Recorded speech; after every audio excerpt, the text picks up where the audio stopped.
In 15 months, I was able to take my company from $0 a month to $100,000 a month. And here are the 12 most valuable lessons that I learned that you can also replicate my process. For those of you who don't know me, my name is Justin Shoemaker. I'm the CEO and founder of Clearwave Water Solutions. I have grown multiple companies up to $10 to $25 million a year in revenue in short amount of time. I have also now done that with my own company, Clearwave Water Solutions. We are going into our 16th month. We're going to break over $1 million a year. And this is part of my way of documenting my journey and growing this company into the biggest thing possible. And my hope is that some of these lessons will also help you on your journey as well. You grow faster with better talent, with less people than you do with more people with less talent. Don't be afraid to cut the fat. This is a lesson that really took me way too long to learn. I always thought having a big business and a big sales team meant you needed to have a ton of people all working, all trying to create the most amount of sales and leads possible to help grow the business forward. In reality, what ends up happening is you just get bloat. You get people that aren't that good. And what ends up happening is the top performers see that you're allowing these lower performers to enter your organization, and it just drags the morale down.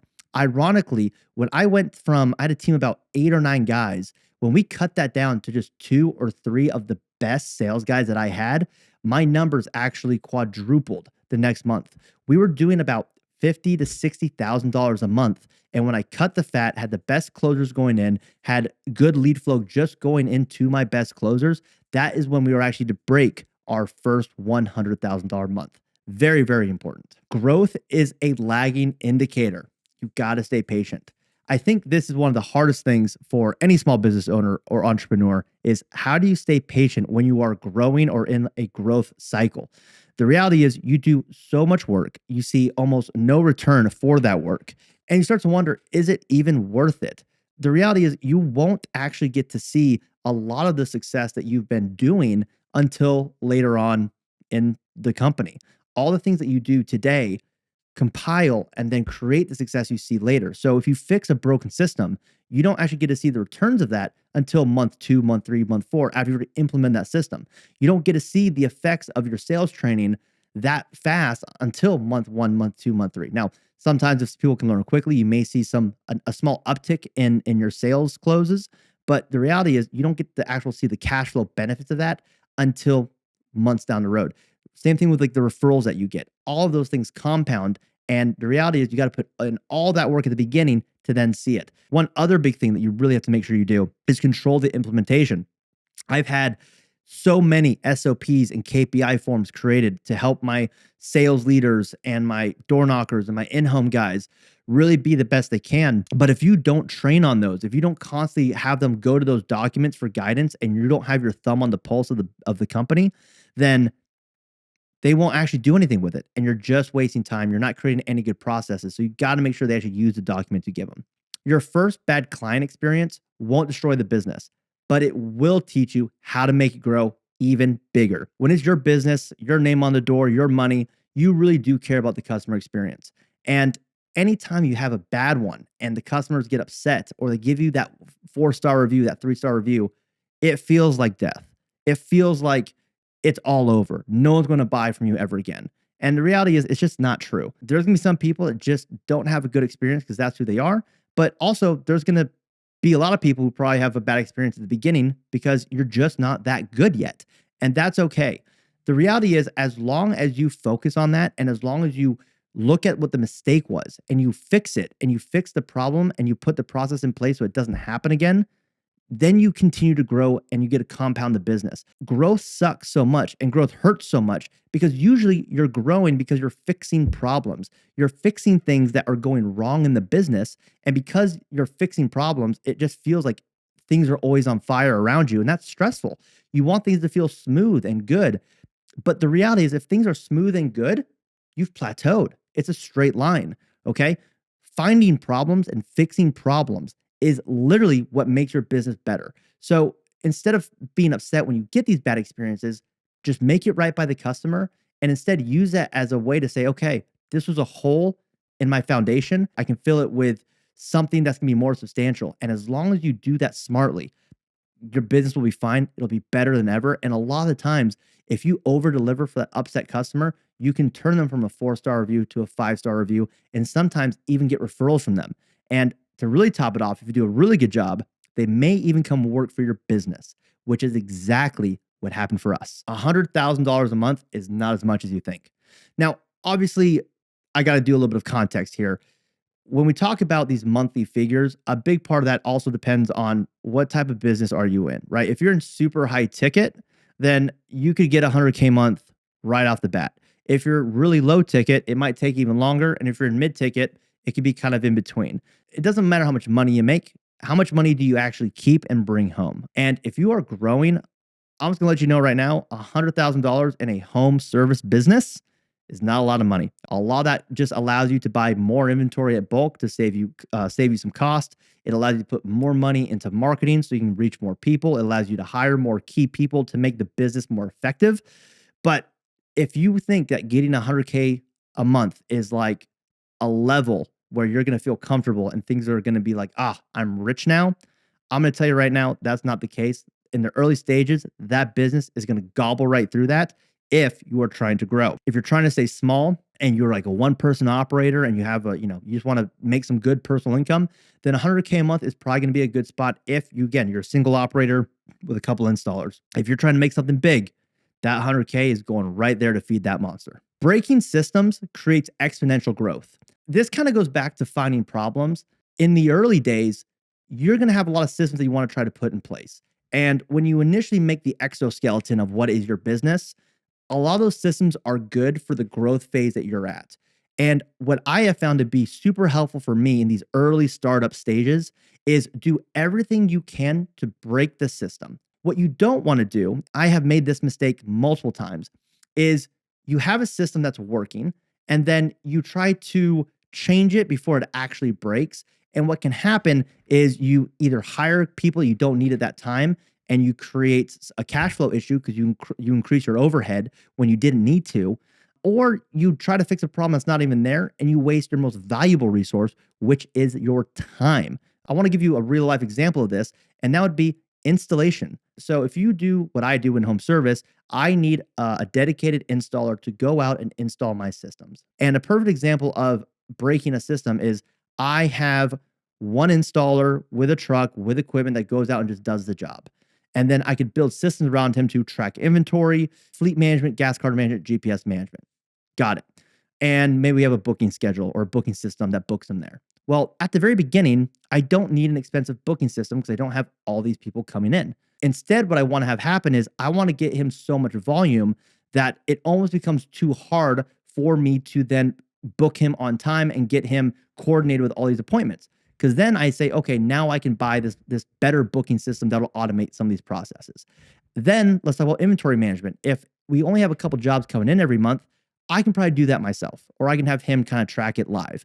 If we get to a point where he's always on the road and we have orders coming in and out, and I'm sitting here pulling my hair out like, oh my God, what do I do next? I can't keep track of this inventory.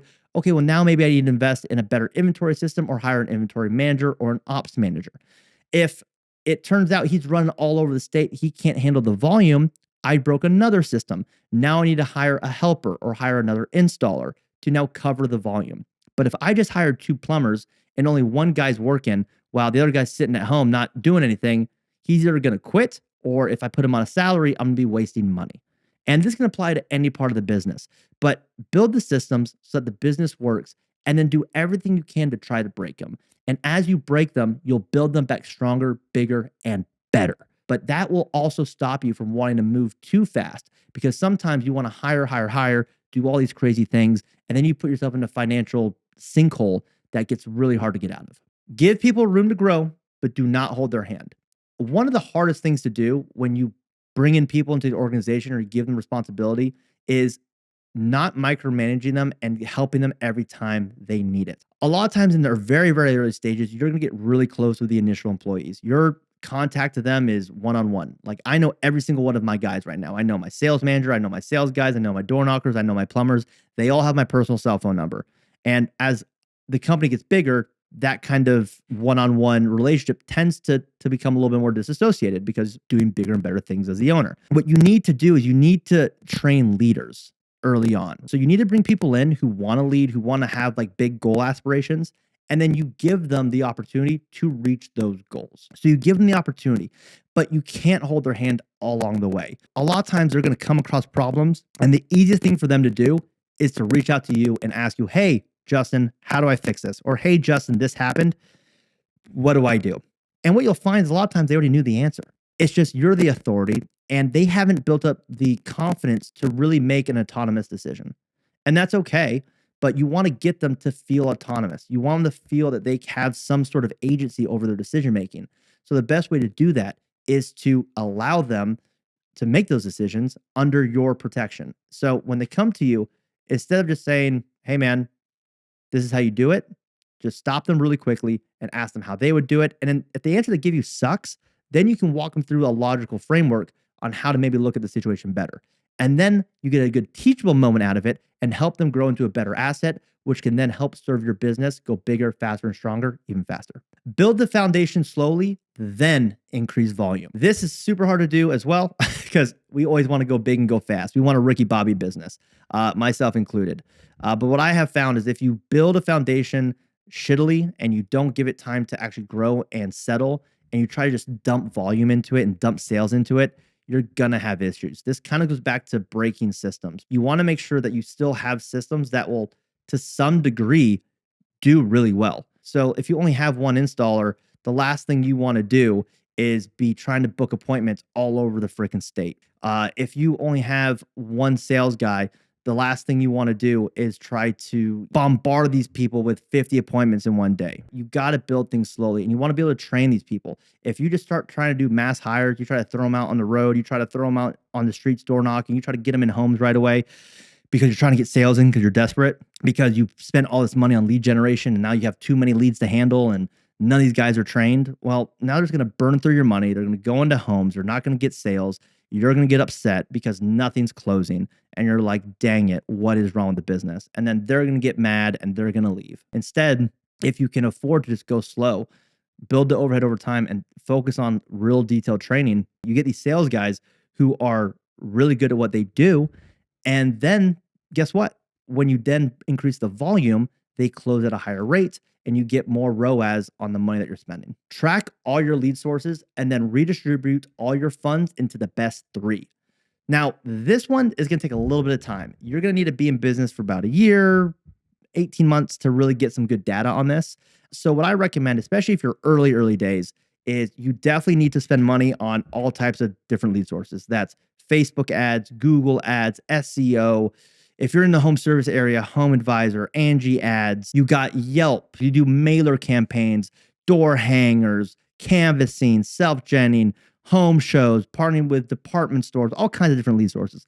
Try them all, put a bit of money into all of them, and just track the data. And what you'll notice is eventually there's going to be some winners that start to emerge. As you start to see these winners emerge, start cutting off the limbs of the marketing campaigns that aren't working in your market, and then funnel that money into the ones that are. And then slowly you'll notice probably 4-ish, maybe 5 will start doing really well, and pump the rest of the money into the last 3 because you'll get more bang for your buck on all the money that you spend, and you'll close at a higher rate. And the money that you're trying to save, especially in these early days, will go a long way. You should always be tracking these stats live. So that way, if you start to see that one of these things are starting to lag, you can readjust funds. I use my CRM for this, but you can also track it in Excel sheets if you want to. There's a bunch of software out there that you can use. The reality is you don't need a bunch of different lead sources to make money. You just need those 3, especially in the earlier days. As you get more cash flow and you get bigger, you can have multiple revenue channels to help lead the business forward, but you want to make sure that you use your money smartly, especially early on. Social media content is the king for hiring. So one of my best door knockers that I hired on actually came to me because of my podcast. And what was great about that is he was already bought into my culture. He was already bought into the vision, and he wanted to work. He knew what I was about. He saw, what we were doing here, and he wanted to be a part of that growth and part of the team. And it's super important. That's why I do this. That's why I document things. And what's crazy, guys, is that podcast episode only had like 9 or 10 listeners. Not a lot. it really goes to show you that it doesn't really matter about the views and the likes and all that. It's the quality of the content you're making and the quality of the people that are actually watching the content. By having consistent content going out and using it in a way that you're trying to give value to people, it's going to attract like-minded individuals into your ecosystem. And some of those people will either send you business or they'll want to come work for you. And if you can have someone that has the same mindset as you or wants to have the mindset that you have and has already bought into you and your company culture, that is a win every single day. It doesn't cost you anything to do it. It just costs a little bit of time and effort. And really, you're an entrepreneur. Time and effort is the best currency that you freaking have. So if you're not on social media, if you're scared to do social media, trust me, I'm not the most natural guy on social media. Just get in front of the camera, start documenting your process. Just start a podcast, kind of going over what you're doing. That's what I'm doing here. I'm showing how we've gone from $0. We started with zero. Now we're doing $100K a month. We're going to go and probably do 1.3 million this year. That's not bad. And we're documenting the entire journey. And we're going to continue to do that until I grow this thing to 1 billion, sell it, go public. Whatever happens, you guys will be there. If it gets burnt to the ground, you guys will see it as well. And maybe that'll be more entertaining than it becoming the biggest success ever. I guess we'll see. Don't drop pricing just to get deals in. You'll lose the ability to serve the client. Now, I have on quite a few occasions just dropped price to get some of my systems into a home, which is terrible because it came from a famine mentality. If you have a premium service, if you have a premium product, and you know you want to serve your client at the highest level, you need to price that in accordingly. Because what will end up happening, if you do this long enough, if you do enough jobs, things will go wrong. If something goes wrong, you want to be able to help them and fund that help. You know, a lot of times if you need to serve a client, you tend to lose money on deals, right? That's just how it goes. You got to do everything you can to make it up to the client. If you are going to go really in the hole, you will probably still do what you need to do to help the client, but it's going to be more difficult. It's going to hurt and sting a lot more. If you can at least break even, well, then you're going to be able to serve that client so well that they're going to totally forget about the issues they had. And that's how, especially in the early stages, you are able to survive the hiccups that unfortunately you're going to inevitably have in the business. You will run into roadblocks. You're going to have issues. And the best way to make sure that you don't go broke is you charge what you're worth. And that's why it's never good for a homeowner to go with a cheaper company who has a worse product. Because if you have the best warranties, if you can serve them at the best level, you have the best service plans, they're in better hands with you. And that protection should come at a bit of a premium price. I love to tell my customers this. I'm like, guys, if something goes wrong, who do you think can serve you better? The one that you paid $7, $8, $9, $10, $11,000 with, or the person you spent $2,000 or $3,000 with? It's not even close. Now, this one is for the home service people. Continually check in on field services. Keep standards high. In home service businesses, and really any business that has like an installation component to it, there are 2 times where the customer gets to experience your business. Number 1 is with the salesperson. Generally, that's always going to be super positive because salespeople tend to be people pleasers. They tend to be really good with individuals. They tend to be good conversationalists. They tend to have a good experience on the sales side, right? That's probably why they bought in the first place. Where I have seen things fall apart is on the installation side. You need to vet and you need to be on your installer's hiney. You need to be checking in on them and making sure that you set a very high standard via SOPs and KPIs and that they understand how you want the customer to be treated. And I highly suggest if you can't afford to have someone do these, do them yourselves. After every install, you need to do customer quality assurance calls. Within 24 hours of the installs, call your client. Don't email them, not a text. Call them. Get a live person on the phone and ask them what went good, what went bad, and what you can do better. That should happen every single time because even if they give you, and this is where I got caught up, they might leave you a 5-star review and they might have actually had an experience that wasn't that great. And then what ends up happening is you as the owner, you're looking at all these 5-star reviews come in and you're like, oh, we're killing it. My installers are doing awesome. But they might be doing stuff that isn't what you would want to have happen. They might be on jobs way longer than they need to be. They might be doing things that are a little sketchy. They might be saying things to the customer that aren't professional. What I have found is some of these customers, as long as the system goes in well enough and they're happy with the service of the product, like it did what it said it was going to do, if the installer asks them for a 5-star review, they'll probably give it to you. But you know what they're not going to do? They're not going to refer you to anybody. They're not going to want your business to serve their friends and family. And that's what happens. And so you don't want to be caught into this fake security by seeing all these 5-star reviews come in. You want to be on top of it. And you need to have, once you find an installer or a service guy who he knows his stuff, he holds your standard, you never have any problems with him, promote him, have him then handle all the QA for your install team. The people will fall to your standards. And whoever you put in charge of that installation team is going to be the standard they will follow. So make sure whoever is in charge of that has the exact same mindset as you and the same standards that you do. When you finally get the momentum, don't let it stop. A lot of times it's easy once you can finally take a breath and there's money coming into the business to want to kind of lean back, take a deep breath, be like, I made it. Guys, don't do that. That is the kiss of death, because early on, you worked and you stressed and you got the gray hairs to get the momentum in the first place. Don't give it up. All right. It might feel tedious once you have the momentum. Like, you might be kind of bored because you'll get to this point where things are getting a little bit easier. You're just kind of doing the same day to day. You're calling people over and over. It might be getting a little bit boring. That's when you have to go even harder, though. That's when you really are going to be able to capitalize on all of these deals and get more clients in. Don't let it slip. All right. Don't let that momentum go away. And a lot of times you'll see it in your sales guys too. They're going to start making all this money that they haven't seen before. So what do? They put their foot off the gas because their bank account's full. And what ends up happening, you get this whiplash effect where reps make a lot of money and then they stop working. Then they get desperate because their bank accounts go low. So they work even harder and you get more momentum. Then they make more money and it goes down. And you're up and down, up and down, up and down, which is why if you have a sales team and you have a culture you're trying to build, it just can't be all about money. Okay, because eventually everyone has different levels of what they want to hit or what rich or wealthy means to them. And once they hit that, a lot of these guys are going to pull back on their momentum. What has worked for me is creating a culture of competition, competitive greatness within my team, where it's not about making the most money. It's about being better than the next guy. It's about beating our competition in the region. It's about getting on top of the leaderboard, getting the special swag that no one else has. Those things mean more. And those things will keep people working even after they've hit these great milestones financially.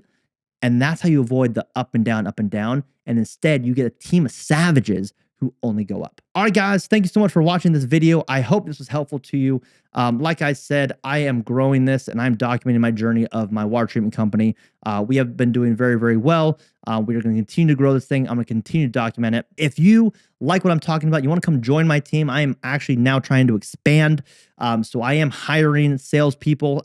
So if you're interested in that, feel free to give us a call at 757-828-8594. You can shoot me a DM on social, or you can shoot me an email at support@clearwavewater.com. If you're down and you want to be a savage and be part of this community, please come join us. You do need to live in Virginia, North Carolina, South Carolina, DC, or Maryland. Those are the main markets that we are in. Again, guys, thank you so much for watching. I hope this was helpful. I'll catch you on the next one. Peace.